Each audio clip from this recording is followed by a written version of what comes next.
Good morning, good morning. Today we are going to read about a specific mermaid. Under the sea, boop, boop, boop, boop, under the sea. So let's get to it. It is The Little Mermaid, a special song. May I have your attention, please? Sebastian called.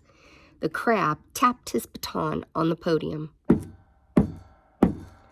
King Triton's birthday is in a couple days, and the court magicians are planning a special performance.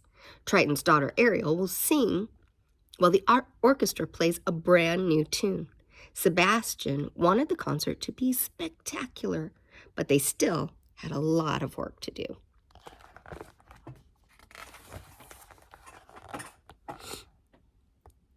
The crab raised his baton and the musicians began to play. Beautiful music filled the sea until... Clang! Who did that? Sebastian demanded. I did, a young mermaid named Coral replied quietly. The best way to play the cymbals is to hold on to them. Now, if there are no more interruptions, Sebastian said grumpily, let's continue. The rehearsal went from bad to worse. Coral dropped her cymbal a second time. Clang! Then she tripped and landed on top of the kettle drum. As Ariel watched, Sebastian threw down his baton.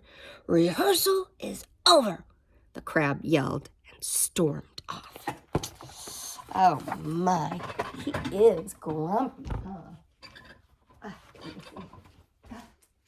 There we go. I was just getting the light back. It left me. Okay. We need to be patient with others, right? Not so grumpy. Ariel helped Coral up. Don't mind Sebastian. I'll never be able to get this song right, let alone perfect, Coral said, sadly. Don't worry about it, Ariel said. The only thing I'm perfect at is making Sebastian mad. You should have seen his face the last time I went to the surface. You've been to the surface? Coral asked, amazed. You must be the bravest mermaid ever. It's just something I like to do. I'm always gathering treasure. Would you like to see my collection? I'd love to, Coral exclaimed. The two mermaids swam to Ariel's grotto. I guess that's what it's called. Make yourself at home, Ariel told Coral when they arrived. Flounder, the fish, was there. He waved to fin at them. The young mermaid swam around, examining jewelry and shiny trinkets. Where did you find all of this? Coral asked as she put on a strand of pearls. I found some of it in I cannot speak today. In sunken ships, replied Ariel. You've been inside a sunken ship? Coral said with a gasp. Weren't you scared? Of course not. Were you, Flounder? Ariel asked, or teased. Nothing to it, the fish fibbed. So, what are we waiting for? Ariel asked. Let's go.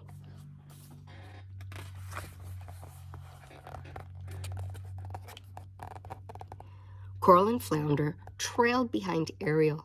Soon they arrived at the ship that had sunk in the ocean floor. Let's see what's in there, Ariel urged. Her friends followed her through a large porthole.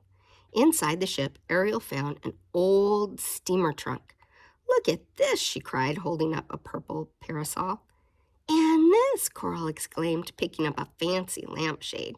I wonder what it's for. My friend Scuttle can tell us, Ariel said. Follow me. Where are we going? Coral asked Flounder.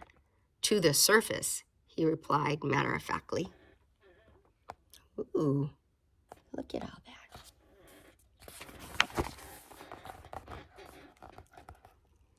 Soon the friends arrived at the surface. Scuttle the seagull examined their treasures. What? That is a twirlifer, he said, looking at Coral's lampshade. It's what human ladies wear when they're going somewhere important. Before long, the friends had to leave. As they headed home, Coral asked Ariel if she could keep the twirlifer at the grotto. It might get broken at home, she exclaimed. Of course, Ariel agreed. Grotto is my secret place, and it can be yours, too.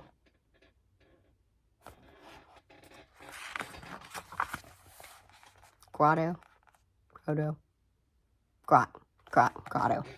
Anyway, excuse me. A few days later, Ariel swam toward the grotto. She heard someone singing. The voice was strong and clear, but sweet, too. When Ariel arrived, she saw her new friend. Coral, I didn't know you had such a lovely voice. You should be singing in the concert, not playing the cymbals. The little blonde mermaid shrugged. I just like singing to myself, she explained. I never actually performed. The next day at rehearsal, Sebastian made Ariel and the orchestra practice over and over, but something always seemed to go wrong. The big day is tomorrow, the crab said, fretting. This concert needs to be fit for a king, King Triton, to be exact. Let's try it again. So they did. The rehearsal went on and on. By the end of the afternoon, everyone was tired. See you tomorrow, Ariel said. Her voice was raspy. Uh-oh. On the day of the concert, Ariel could only whisper. She had lost her voice. Luckily, she knew who could take her place. Me? Coral said when the princess asked her. But I can't. You must, Sebastian insisted. Otherwise, King Triton's birthday celebration will be ruined. I can't sing in front of a crowd of mere people, Coral said, pleading. Sure you can, Flounder said. Coral thought about how she had visited the sunken ship and gone to the surface, things she had never thought she could do, all because of Ariel. Now her new friend was counting on her. All right, Coral said slowly. I'll do it.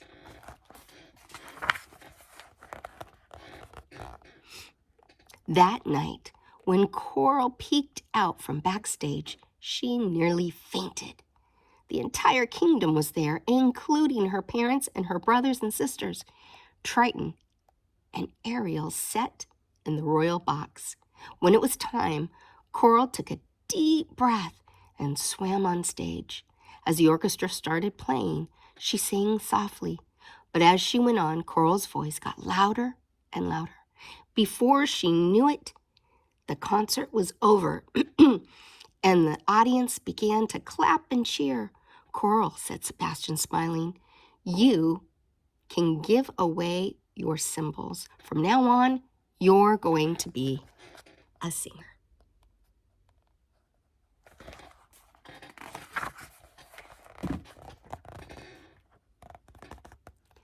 After the show, Ariel went to congratulate her friend.